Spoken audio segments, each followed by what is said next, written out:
How is the Filipino Catholic community holding up amid the Pope's hospitalization? Now, to answer that, we have Father Jerome Siciliano joining us today on the line. Good morning po, Father. Thanks for joining us today. Yes, good morning. Can you hear us okay? Yeah. Yes, Father. Thank you for joining us. Good morning, Father. Oh, right. Well, of course, we'd like to get the latest update right now of the Holy Father. How is he doing po? Well, yung pong update naman ay nanggagaling mismo sa Vatican. Very public naman po yung kanilang mga binibigay sa atin na update tungkol sa kondisyon ng Santo Papa. Pero dito naman po sa atin, sa Pilipinas, yung panawagan ng mga obispo na patuloy natin na ipagdasal ang pagaling ng Santo Papa. Father, ang katanungan po ng marami, given yung age na rin po ni Pope Francis, and if he does make it with a full clean bill of health, will he be able daw po to resume yung papal duties niya? Of course. Yun naman po yung in-expect natin. So kung sakali man na siya ay lalabasan ng hospital at binigyan ng clean bill of health ng kanyang mga doktor, tutuloy naman po niya yung kanyang panunungkulan bilang Santo Papa. Wala naman po tayong mga speculations kung ano pa man ang pwedeng gawin. Right. Aside po dun sa nabanggit po ninyo na open naman po sa public, we have been receiving reports nga po doon sa kondisyon ni Pope Francis doon po sa Vatican. Pero po ang CBCP po, personally po ba nakaka-receive po kayo ng updates mula po sa Vatican on Pope's health?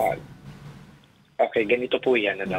Ang talagang nakakatanggap ng ganyan pong mga official na mga information ay yung papal nuncio. So yung papal nuncio po, dahil siya po yung ambassador, representative dito sa Pilipinas ang Santo Papa. So siya po, yung opisina niya ang talagang nakakatanggap niya. Pero ang natatanggap naman po niya, of course, hindi naman po yan naiiba sa mga public na pronouncements. Oo. Kasi I was wondering nga po kung nakakausap po ba siya, meron na po ba siya mga nasabi, kumusta po talaga siya coming po from his mouth. But other than that po, dito po sa atin, ang CBCP po ba ay holding prayer vigils? Para po sa health ni... Vigil po, ay hindi lamang po yung CBCP, ang nag-hold ng mga masses, ng Holy Hour, yung iba't iba pong mga diocese at iba't ibang mga grupo, religious groups, religious congregations, sila po yung patuloy na nag-hold ng ganitong mga prayerful activities, para nga po sa pagdarasal natin sa Santo Papa.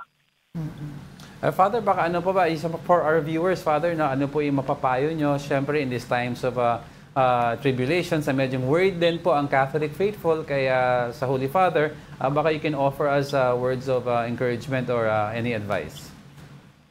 Well, we can only trust in the power of the Almighty. Well, the doctors are doing their job, and we are also doing ours by praying for Him. At the end of the day, sa ganitong mga pagkakataon at condition, kailangan talaga natin ang intervention din ng Panginoon. So kung ano man siyempre ang kumbaga ay nais ang Panginoon na para kay Pope Francis, para sa simbahan, hindi naman mangyayari. But then again, we're hopeful that the Pope is going to survive this.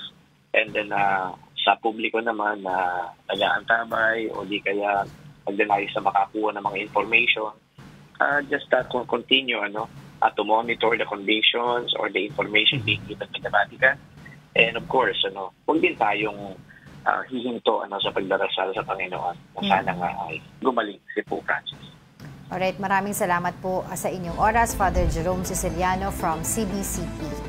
And si Father Jerome, siya yung Executive Secretary ng Permanent Committee on Public Affairs ng Catholic Bishops' Conference of the Philippines or CBCP.